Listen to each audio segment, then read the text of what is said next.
Hello and welcome to the Esoteric Explorer channel. I'm your host Paul, and as you can see today I'm joined by the discoverer of the star maps of Gwyneth, Hugh Evans, and my special guest today is Dane Quirk of the Saturn Rooster YouTube channel.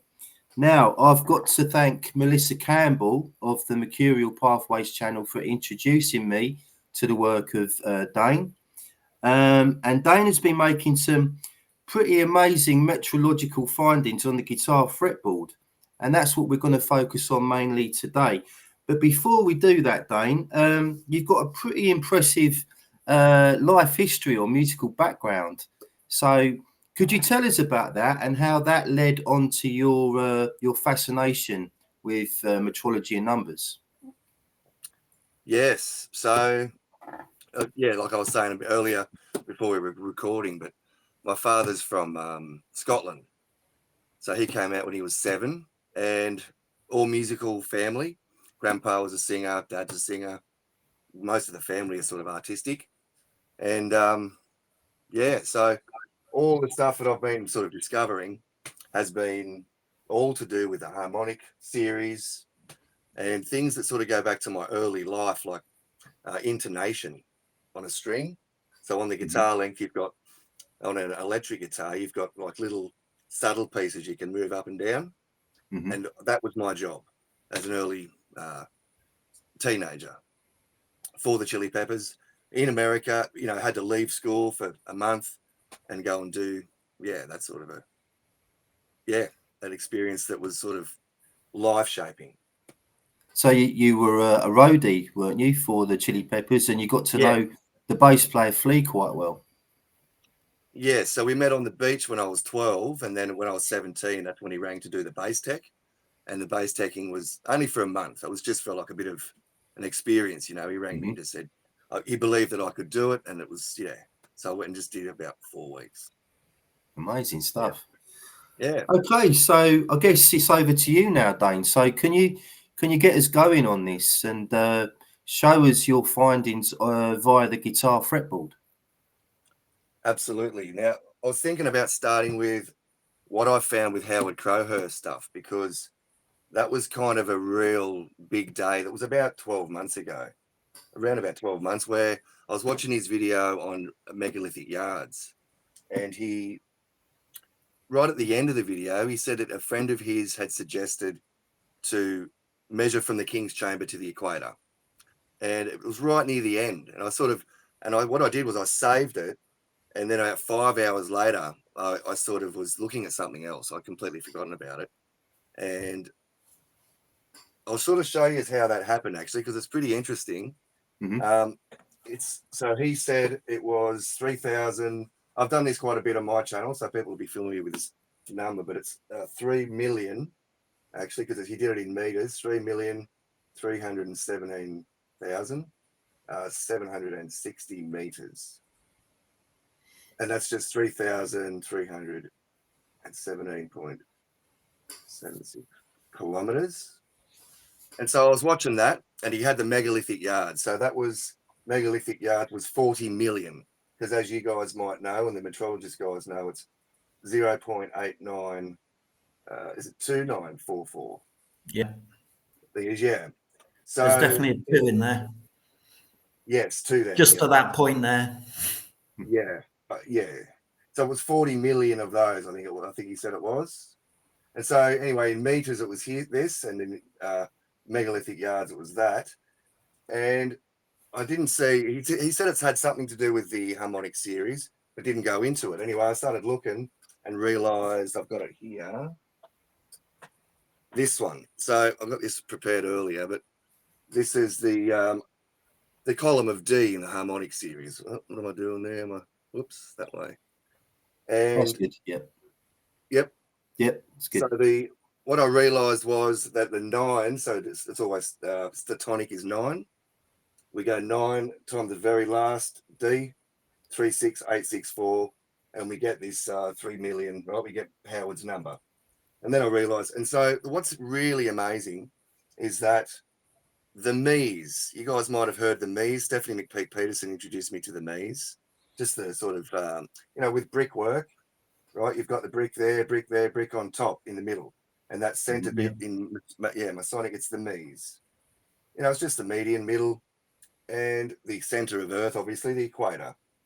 So what I'm trying to sort of say is that the ancients have got this amazing way of teaching, as far as I'm sort of discovering, really, is that the axis mundi, or the center, or the pole, all these things are really central to the teaching method, because from, say, they said Giza was like Greenwich, it was the center of the landmass. So we got, say, Giza up here, and they measure, here's the equator. So that's sort of like the center of our landmass. This is the center of the Earth. So these mesas. And so what you'll see when we get to it is that this distance from the King's Chamber, or the, Great Pyramid, to the equator is so specific that it's in miles, right? In miles, this number here in miles is 2,062 miles, right? That's the equivalent of this in kilometers. Yeah. And what I realized was, you want to see that, Hugh, is that when we use this as our radius, then the circumference was the node of E, but also half a precession. So it's 12,960. It's the node of E, but it's also half precession of the equinoxes. So it's very precise, to get that circumference.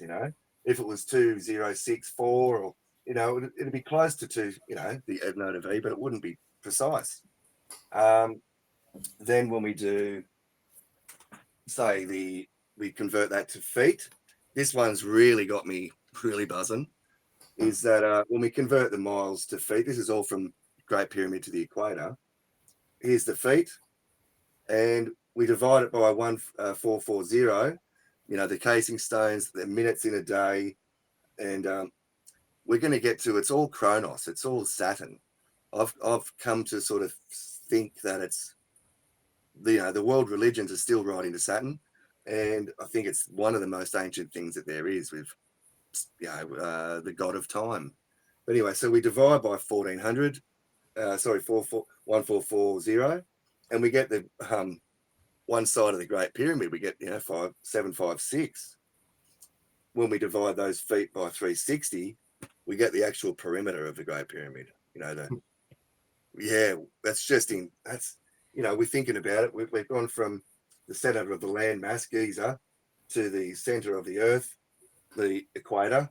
We've got these measures, miles, feet, and we just divide by 1440.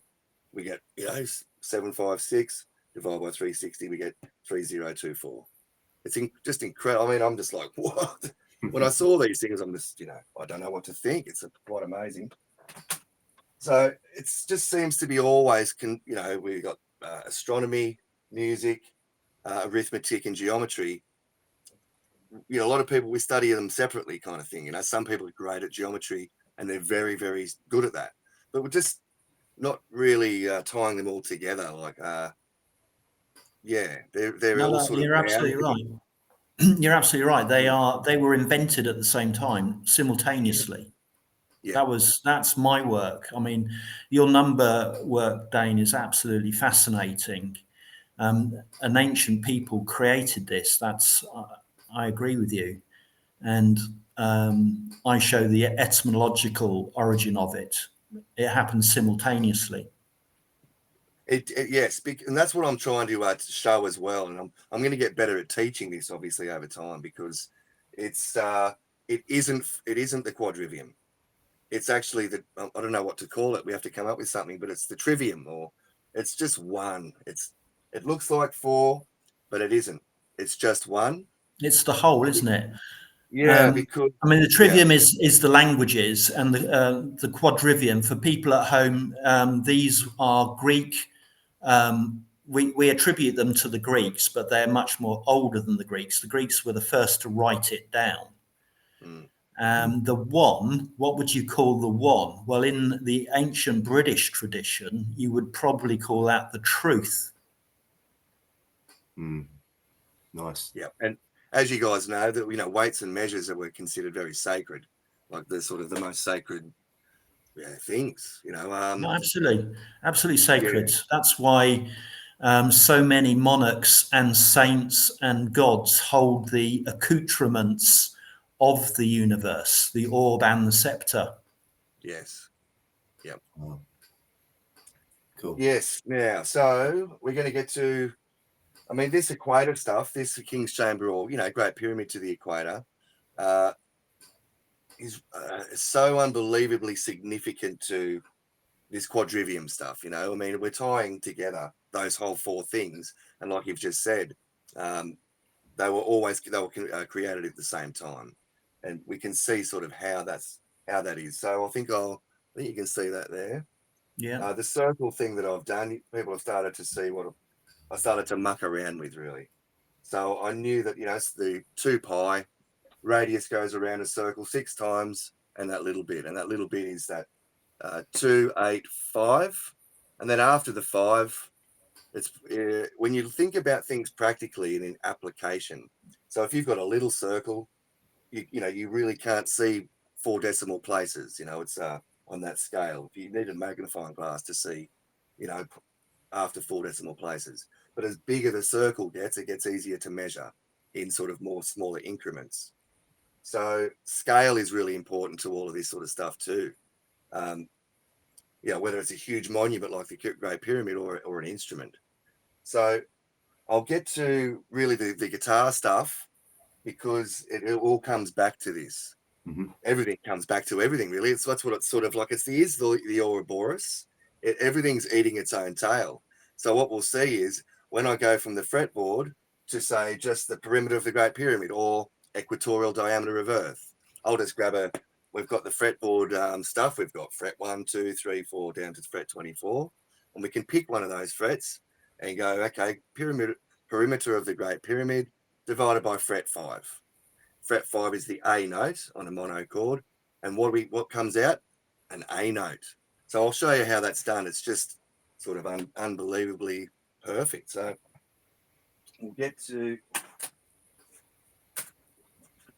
we'll show you this. So the day that it all happened was basically the lyre of what am I doing here? The lyre harp of Samaria. Oh, there we go. That way. That's it. It's all all backwards. No, So that's fine. We got that. Yep.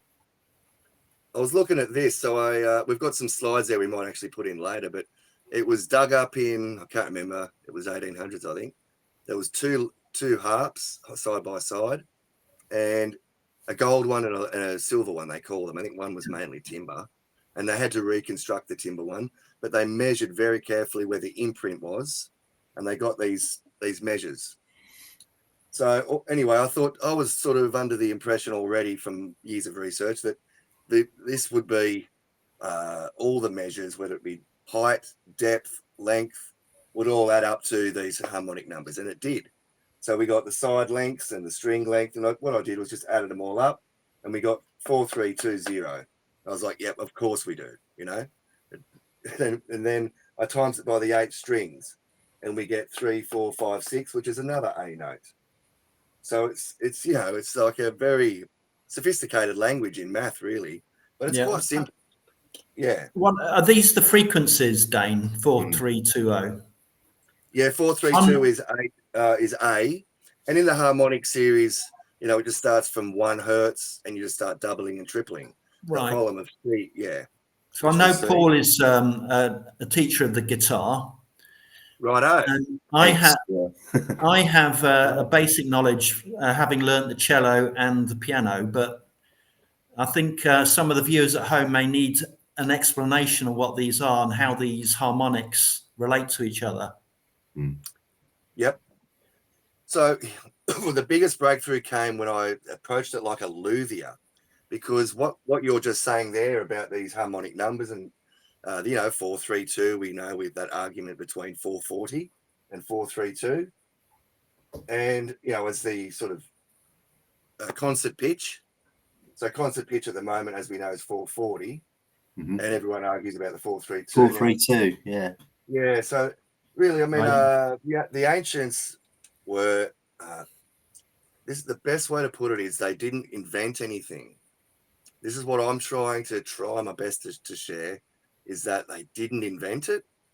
when you do a synodic period of Saturn, it is basically, you can pick any star that you like that's on along the ecliptic, just anything, a bright one, and sort of go, okay, that's a pretty good one. That's, just any of them. And Saturn will come along to here, and then you'll wait for him to come back there. And basically, it takes 378 days for him to come all the way back to that. That's the synodic period. Yeah, SYN, synodic. Yep, synodic period. Yeah. And this here is just, you go to South America to the Quetzalcoatl Pyramid Complex and all those places, and the synodic periods of Venus, Mercury, Jupiter, all the way out to Saturn. After Saturn, it doesn't seem like they were counting them or could see them. But so, yeah, these synodic periods seem like a very, very, very important thing to the ancients. No, I think it is. Yeah, it's quite incredible what they've done in South America and Peru, and it's the synodic obsession. And yet, in our modern era, not many people even know about them, talk about them. Even in alternative research, really, I don't really hear about synodic anything ever, really, not much. So, but yet the ancients were obsessed, and they've built these incredible monuments. So even for you guys, like the Great Pyramid Base, and we sort of know it's 8 sides, don't we? You know what I mean? It's kind of the way, and it's 378 all the way. It's one side is 756, which is just 378 times 2, so 378, 378, 378, 378, and we get that 3024. So and 378 is related to the synodic period of Saturn. Yes. So for me, I was like, well, the base of the Great Pyramid is 8, which is an octave, right? Octave times 378, and we get the base of the Great Pyramid. But there's something else. I've keep going with this. This is one of these perfect numbers, like 6. We've got 1 plus 2 plus 3 is 6. 1 times 3, 1 times 2 times 3 is 6. So 378, I realised yesterday or the day before, 3 plus 7 plus 8 is 18. And then 3 times 7 times 8. What was it? 168.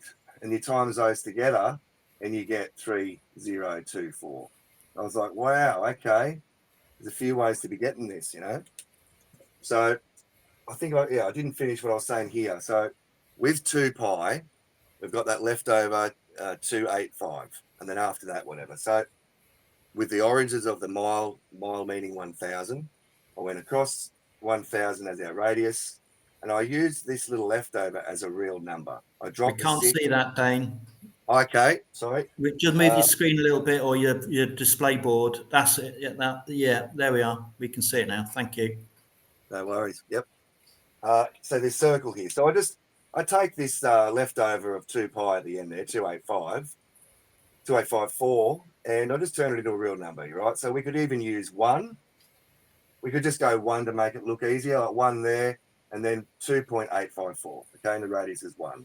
And the hypotenuse will be 3.024, if it's easier to see it that way. But I was just playing with these numbers and playing with this little extra bit, which I thought might be significant for some cosmic reason. The ancients might have thought, oh, wow, the radius goes around 6 times and we've got this little leftover bit. Maybe the ancients were interested in this little extra portion. It seems like they really were, because what it produces is why I sort of care about it. It's like what it produced was like, whoa, whoa. It's because I'll just quickly show that this 3024, now that we've got it from just here, because, we plug it into a triangle. It's easy to see there. There's the base, there's the side, here's the hypotenuse. We then get like this line here, we get the value for that, perimeter and area. We get all these values, but what I'll show you is when we times this again by this little leftover bit, 2858 or 2.8, whatever you want. You can put a point there, not a point there, and it comes out, what was it again? 864 to 25,000. 25,092. So we got the sun and we got precession of the equinoxes, all in one number. I'm just, so it's what it produces is so sort of effortless. You know, it just starts pouring out everything that we're familiar with, whether it be the sun or the precession, or it just kind of keeps falling out by itself. It's quite simple.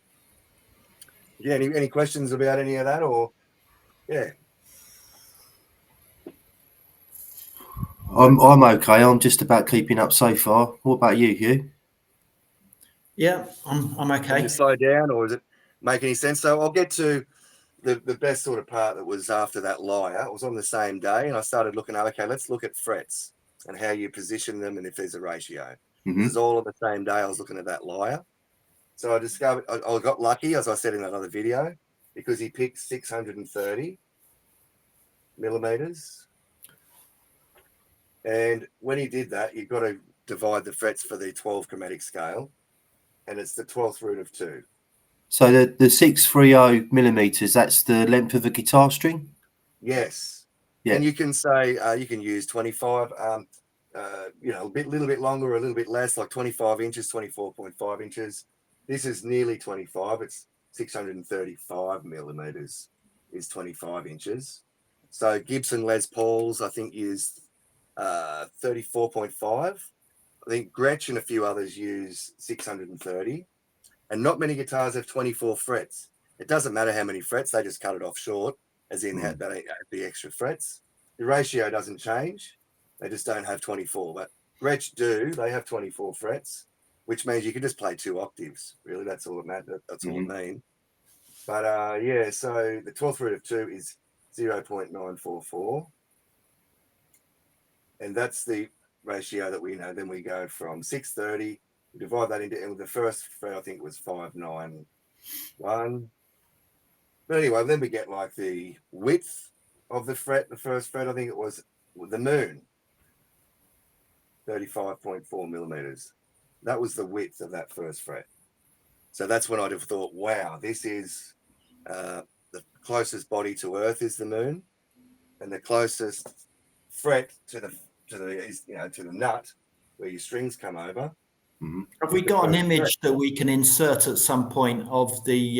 Yes, I've got it there for him. The fretboard of a guitar.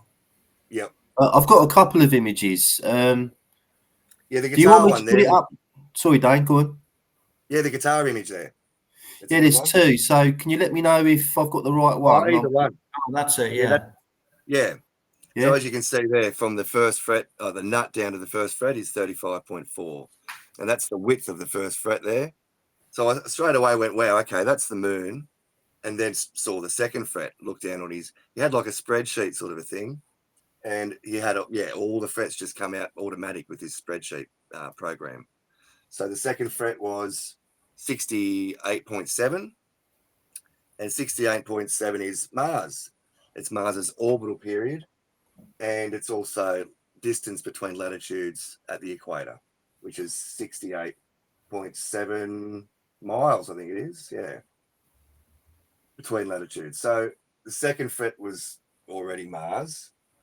And then I just immediately went to the 24th fret because I was thinking about Saturn, thinking about him being the boundary. And I thought, of course, any money he's going to be there. And he was. We got to the 24th fret. Let me go back to the last image, Paul, please. Yeah. So the last fret, we have Saturn there shown on the fretboard. Yep. Yes, and it's at 157.5 millimeters from the bridge. So I times 24 by 157.5, and it came out at 3780. So 378 is obviously Saturn's synodic period. So that's what I kind of was like, okay, we're onto something here. You know, we got the moon, Mars, and Saturn all sitting where they kind of well should be, as far as even logically. Yeah. Okay, Paul, can we come back to seeing us all now, please? Hi, we're back again. So, Dane, I mean, this is absolutely fascinating. What do you think is going on here that we've got this correlation between the frequencies of that you can get out of the string on the fretboard, you know, and I'm talking now as someone who doesn't play the guitar, and I'm not as familiar as you are with, you know, how to use a guitar and what all the octaves mean and how the notes double and halve between octaves. And maybe a lot of the viewers aren't. But, you know, there does seem to be a correlation between these periods of the planets and the harmonics on a fretboard of a guitar, which you have determined, and it's, you know, it's an amazing determination. So how do you explain how it is correlated? How does one match the other? Yep. I think it comes down to like what we call first principles. You know, like this circle. I'll just rub this out for a sec, but it's very simplistic, and I kind of look, that's 6.285. And it sounds like a silly thing, and I thought it was too. I was just sort of playing with it, and then I was just amazed. But this last section here. So 6.285 is 2 pi. Yes, it's 44 over 7. Right? Which is 2 pi, isn't it, for viewers? Yep.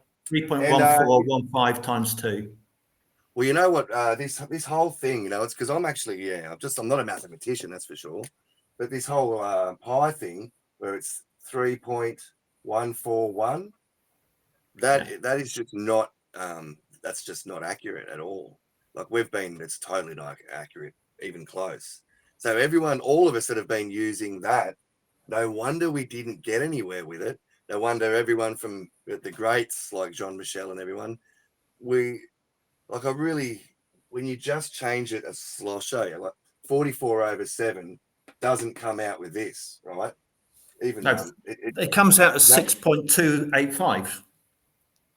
Yeah. And when you halve it, this should be 3.142. It should be 429. And when you use that one, no worries. Then you should see what happens when you do that. Like unbelievable things with 100% accuracy, you see. This is what's so mind-blowing, is that the things that come out of just like, you know, we're getting like 108, you know, the ancients' most favorite number in the universe. You know, 108 is one of their biggest one. And like this type of stuff just starts popping out. As soon as you get the right value for this, it's just automatic. It just starts rolling off the assembly line. You know, it's amazing. But so that number there, 6.285, that's actually 2 pi, which is in radians 360 degrees of a circle. Yeah. Yes. Just for viewers, so that they understand where what that number is. Mm-hmm. Yeah.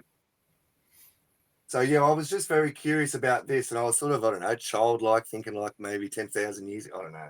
I was just in that like, okay, maybe this was like, they thought this was special, and they thought, oh, let's wonder what this does. And anyway, when you plug it into a triangle, you know, you just use this little bit, then you get this hypotenuse of 3024, which is 8 lots of Saturn, you know, 8 lots of his synodic.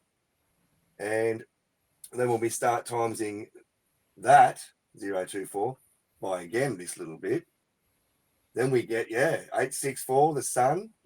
It's 0.2592, which is precession. And then we keep going. We can, that's just all of them. 432, half precession, 144. But I want to show you something now, which, because I'm hoping that people like Howard and stuff check this out, because it's been exciting me for a while. This next one is really incredible. So I'll show the base of the Great Pyramid. And we've got our 630 millimeter string length. And we've divided it by that 12th root of 2. We've got all our, then it pops out all our frets positions at their millimeters. So we'll pick, which fret we'll pick? Let's pick D, because D is one of our favorites, because D does bloody everything. D does everything. And the Sumerians actually had D as their central note in their music system. D was their one. It wasn't A or C like we use now. We use C, I think. Yeah. So D, we go 3. Yeah, we get rid of this for a sec. And we'll divide the perimeter of the Great Pyramid by fret 22. Now, fret 22 is the note of D. Okay, you play D on the 22nd fret. And is 10.5 millimeters wide. That fret is. Right. So let's divide the Great Pyramid Great Pyramid Bay. I can never say that properly. And divide it by 10.5, and it comes out 288, which is the note of D in the harmonic series. Right, you've got 144, 72. They're all notes of D. So we've just got that's the Great Pyramid perimeter, 3024. Yeah, divided by the 22nd frets millimeters, how wide it is. So yeah, when we go to the 10th fret is also D, and the 10th fret is it's 21. So you just double this. It's 21 millimeters in width, which is the 10th fret. All right, we're just going to the 10th fret. It's another D. We play D there, and of course it comes out 144. Right, so this is just unbelievable. We've taken the perimeter of the Great Pyramid, we've just divided it by this fret stuff, and remembering this is brand new and novel. No one's ever seen this before, and maybe back in the ancient days, but this is brand spanking. How we can just pick any old fret once we've got 630 millimeter string length, great. We divide it up by this 12th chromatic scale. Cool, we get our positions. Then we start using them. I'll show you another one that's just really insane. Like, you really start to see why I'm like, what the? Because so we've gone way beyond the possibility of this all being coincidence, haven't we? Now I think I'm pretty sure. Yeah. 756, 12. That's kilometers. That's the equatorial diameter. We usually are familiar with seeing it like this in miles. So we'll get rid of that. That's in the miles, but it's kilometers. So we'll divide that by the 22nd fret, measuring from the bridge, I think it was. So it was 176.8 millimeters. I'm amazed you can remember all these numbers. Yeah, I remember them all. 176.8 millimeters is I think it's from the bridge to the 22nd fret. Again, D. This is D. This is the kilometers in equatorial diameter. So we just picked the 22nd fret again, D, and we divide it into the equatorial diameter, and we get 72.1. And I mean 0.1, we can drop that, can't we? That's 72 hertz. That's D. I mean, what is going on? Equatorial diameter in kilometers. We take the D note, the 22nd fret, where he's positioned, and what do we get? It's also a fifth of a circle, and the angle of a Fibonacci 5-pointed star. Yeah, that's right. So, there's got to be some sort of correlation between these. There's sort of harmonics appearing.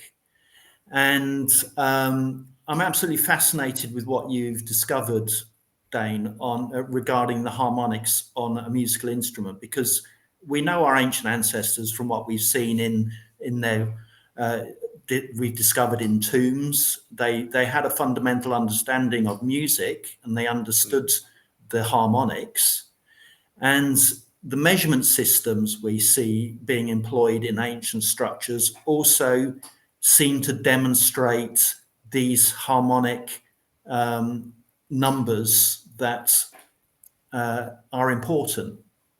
Yeah, and they're related to the periods of the planets. Yeah.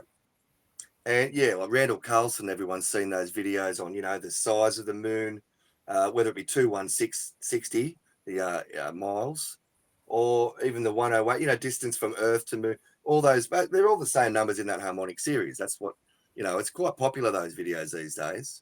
But a lot of people have actually seen those in the last 10 years, that sort of very basic planetary harmonic stuff that's kicking around quite a bit, which is good. And even John Martineau, I didn't even know about John for a long time until recently. And I was like, where's this guy been? But yeah, all his stuff to do with, again, this sort of thing, and the harmonic numbers and planetary correlations. Sort of Kepler, was it Velikovsky or David, Walter Russell as well?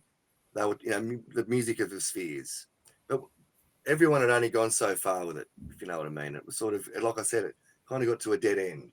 But when we get to the Luvia, Pythagoras even said the universe is a stringed instrument, and I've seen it more than once. It wasn't just him. Yeah.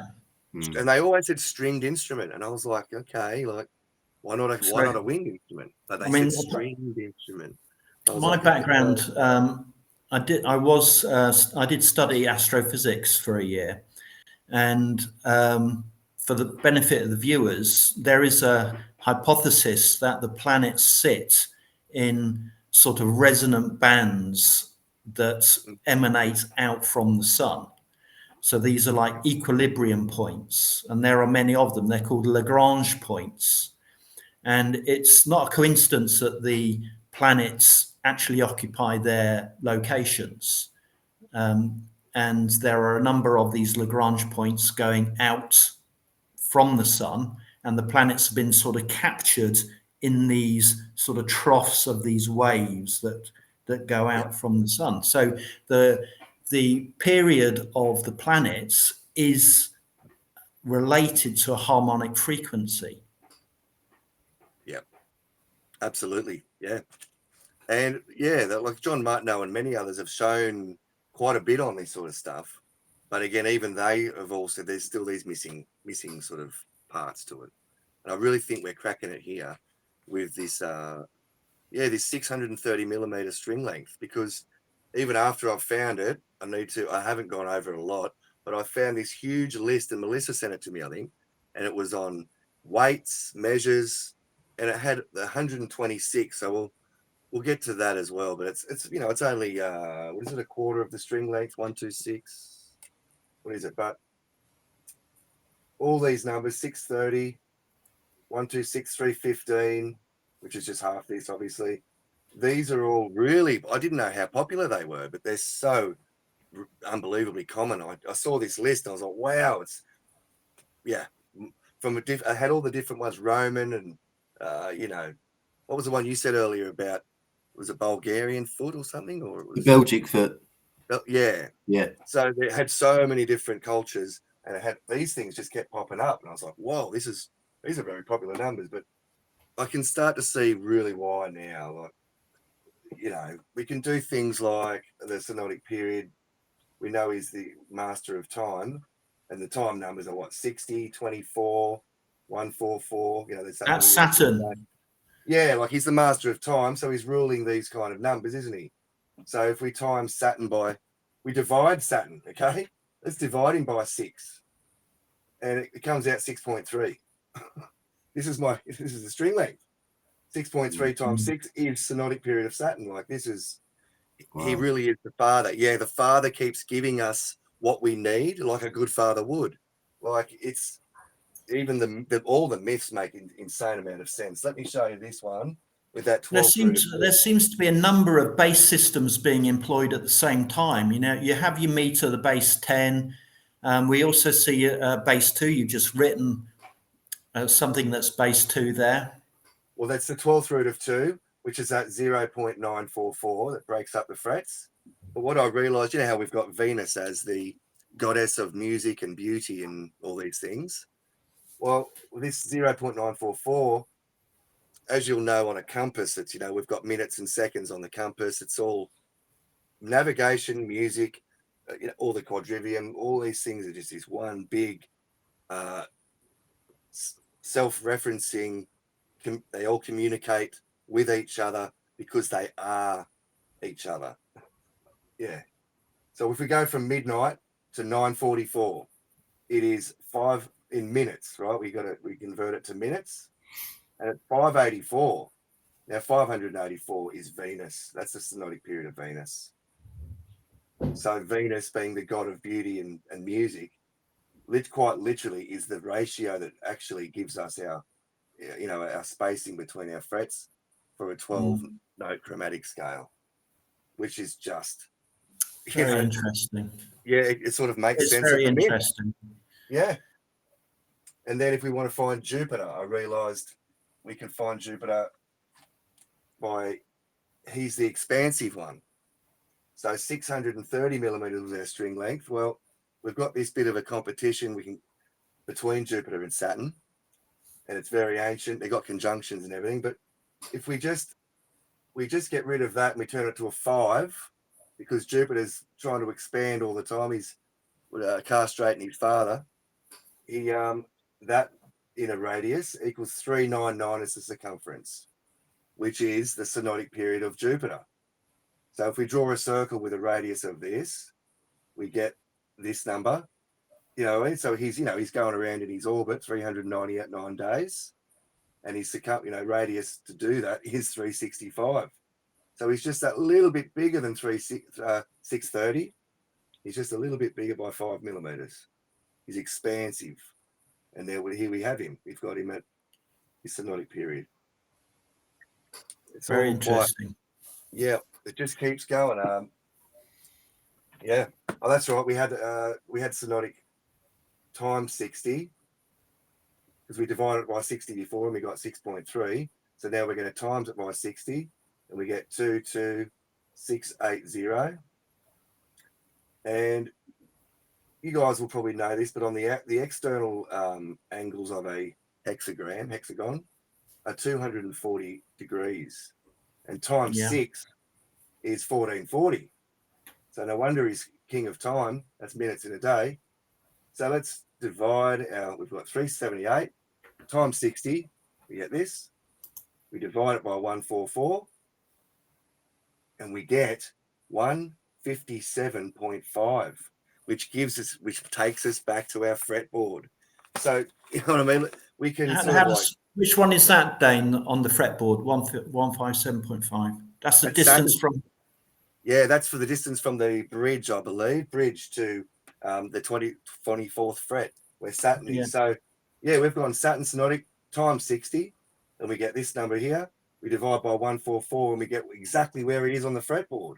Yeah, that is amazing. And then, if we divided it by 60, we actually get 6.3, which is the string length that we're after, which gives us Moon at the fret 1, Mars at fret 2.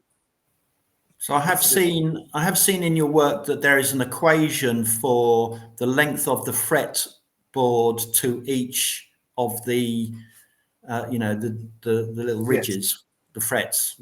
Yeah, that is that 12 root of 2. Yeah. That's the 12th root of 2. Yep, 0.944. Yep, that's the ratio that helps us to get the perfect spacing. So every spacing is 0.944 of the previous one, is it? Yes, that's right. Yep, I've got it there. So even if you were like, we didn't have any calculators back in the ancient world, you use a compass, and you get that first fret, you draw the line up, and you just you draw it straight up. So you get the semicircle, then you draw a straight line, then you adjust your compass and just keep doing that all the way down. So it's another easier way to do it, but it's, these days we can measure and everything very accurately. So we just call it the 12th root of 2, but you can do it the ancient way. Gives you the same result. But these days, we are. Well, they must have done it that way. They didn't have calculators, did they? They That's must have had a way. Yes. And you've correlated inches with millimeters there. 25 inches, 630 millimeters. Yes, that's right. Yep. So yes, it's like when you in America, you guys would be saying it's a 25-inch string length. It's like Gibson Les Paul, and they say 25. And how many frets are on the neck of the guitar? On the Gibsons and things, I think they're 22 usually, or 22. That's pretty common. The Fender Strat is 24, isn't it, Dane? I think. Which is? The Fender Stratocaster? Sometimes. They're mostly 22, but you can get them custom. You can get a 24, and they do sell one type that does a 24. But, they're not very common. They're not the most popular. Yeah. They're coming out a little bit more. A few other brands are bringing out new guitars with 24, especially the metal guys, the guys that do that really fast. Yeah, They love all the frets they can get, those guys. Yeah. But I also actually realised too about 24 frets with 6 strings. Of course, it's you've got 144 notes. A 6-string guitar, you know, with 24 frets times 6 is 144. So I was like, oh, okay, Right, there's 144 notes, yeah. But I mean, that came later, the guitar, the actual 6-string guitar. But yeah, it's one system that talks to each other, that's for sure. Yep. This has been pretty amazing stuff. My head is swimming in numbers at the moment, but Yeah. I'm absolutely convinced that you're onto something major here, Dane. Are you gonna get this down onto paper at all? Are you gonna release a book or? Yeah, something I will. Yeah, I'm going to think about maybe a book. Yeah, sort of be a short one, but it wouldn't be a lot in it. But if you don't mind, I think I forgot my thought earlier. I didn't finish my thought about the. Of course, yeah. Go ahead. Just a quick one, really quickly. Was I'm not sure if I mentioned it, but it was what did we say it was? That's right, 2062 miles, and when we use that as a radius, we get the 12. Yeah, we 12,960. Yeah, that's right. I did mention it, but it's just one of those, quite compelling things from, King's Chamber to the equator. And the distance is that in miles. That's miles. And that's the radius. And we get E. I mean, the fact that we get E is ridiculous, you know? Why do we get it? Why couldn't it be anything else? But it had to be that. And it's half precession. And when we times that, obviously, by 1.609, we get the kilometers. So we're converting this to kilometers, and we get that Howard Crowhurst number, 1760. And then when we draw we times E by C, 256. Now this, they call it philosophical pitch or scientific pitch. That was back in the 1700s. They said this. They named it that, and I was like, what do they call that for? But so we times the E, which we got from this miles. Remember, this is the radius. The circumference is this. When we get this as a radius, 256 as a radius, we get the circumference 1609. Right. So you can see, like, I don't know. I wish that we had a few more other metrologists too to sort of go, they're 2 cents worth, because I'm just not, I'm not really the best at these things, but I just find that amazing, right? Take that as a radius, you get E, and then we times this by into kilometers, we get the C. It comes back to the same answer, 3,317,760. It just keeps talking to itself. It's amazing. Yeah. Anyway, I hope that was clear, guys. I'm getting better at it. I'm getting better. Yeah. There's definitely this interaction between the meter and the imperial measurements, miles. Yeah. And I know I've listened to your other work that you've studied John Neal, who is a great proponent of the foot. The meter seems to be very ancient and associated with music. I think we have evolved our consciousness of our surroundings and developed all these concepts simultaneously along with language. So it shouldn't be a surprise that we can see these natural sort of numbers coming out, but also relating to natural features and the natural world. So it is fascinating. Yeah. I mean, the whole thing about metric, it's sort of that it was 1791, that the French came out and said it was this new thing. But I've heard before as well that they stole it from Egypt, and they came back and announced that they've got this new thing. Yeah, we don't believe that they invented it. Their discussions in their parliament after the revolution referred to a pendulum of 2 feet in length. Is it? A pendulum of 2 seconds is a meter in length. Yep. So this was known in antiquity before the meter was determined by the French government of that time. And actually, a pendulum of 2 seconds is slightly shorter than a meter. It's probably more similar to 3 Belgic feet. Yeah. Mm-hmm. Yeah. Yeah. It's all unbelievably fascinating. They all really talk to each other, you know. Even the cubit. So the 630 centimeters, that's actually 12 Royal Egyptian cubits. Isn't that amazing? The cubit is part of the foot-based system as well. John Neal writes about that. So there are fixed ratios between things like the megalithic yard and the meter, but they're decimals. We know them now as decimals. A megalithic yard is 0.82 and some small change of a meter. Yeah. Yeah. But the only way that a megalithic yard is related to the meter by an integer system and simple integer fractions is through the foot. A megalithic yard is 3 Iberian feet, and the Iberian foot is related to the English foot by a simple fraction, and the Belgic yard, which is 3 Belgic feet, is about a meter, is related to the English foot by a simple fraction as well.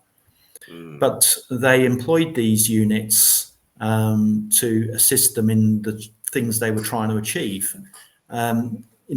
We see base 2, base 6, base 12, base 20. It shouldn't be a surprise that we see base 10 and base 100, the meter, in antiquity alongside these other bases. Yeah. And they all have their harmonics. Yeah. Well, I don't know if you guys saw the this Amazon thing that was on one of my. Where we go? Hold on, mate. I've got the image here. Hold on. Yeah, sorry, you got. Yeah, there you go. This guy's Earth Explorer, and he's in the Amazon at the moment, and it's only a week old, that video, and he's got a little digital measuring device, so it's very accurate. And he went between, there's 7 blocks there where he's standing. There's 7 of them, and he measured the height and the distance between each block. The first 2 were 63 centimeters high, and the last 5 was 70. Pardon me, and 48 between the distance between them. So I wrote down all the measures, and yeah, we basically come out with 630 or 6,300 and 126 as well. Basically, you can get all the same basically harmonic numbers from these blocks, and the way that they're showing us with these blocks is amazing. Like, they're great teaching tools because they really are communicating a lot of information. Yeah, very good. Yeah, that's right. I've got to show you this one. It's one of the main ones this week. Was just the nonagon, right? Just the angles inside the nonagon, 9-sided. What do you call it? Yeah, nonagon or nonogram. Is it nonogram? If it's flat, nonagon would be a solid. Yeah. So you add up the angles. It's 9 angles at 140 degrees each, times 9 is 1260. And so we know about 9 being like this spiritual, summing to 9, like all the synodic periods sum to 9. And the ancients always realized a lot of these sort of sacred things like synodic periods always sum to 9. And in the esoteric research, a lot of people always know about this 9 stuff. But we times this nonagon angles by 2 pi, and we get the equatorial diameter of Earth. No. Didn't Tesla say that the number 9 is the most important number in the universe, or something like that? Yeah, yeah, and for so many reasons, like Ryan Seven's done a lot of work on that stuff too, with where it all sums to 9. And a lot of people have been reaching out to me saying, "Oh, you didn't know it sums to 9." Not just synodics, but a lot of other. Yeah, a lot of this research is just always 9 or 1. Seems to be, because the 2 pi's really come from 1, radius 1, circumference is 6.285. So yeah, it's kind of like this 9 and 1, and we've got the equatorial diameter. in miles. But yeah, you can do kilometers like I showed before, and use the note of D, and you get the note of D. It's like, whoa, how did that happen? Yeah, Brilliant. it's amazing. Yeah. Okay. I think there's a good place to stop now, Dane. This has been beyond fascinating. I've really enjoyed your presentation, mate. And please, everyone that's watching, do check out Dane's YouTube channel, Saturn Rooster, the link of which is underneath the video. Thank you, Hugh, for joining me today, and Thank you. best of luck with all this, Dane. Really, good luck with it. Much. And yeah, I'd love to get you back on at some point. That'd be great. Yeah, lots more's coming out. Yeah, it's great. Nice one. Thanks a lot, Dane. Fascinating. Yeah. Please like, share, and subscribe. Thank you. Thanks, guys. Bye. Thanks.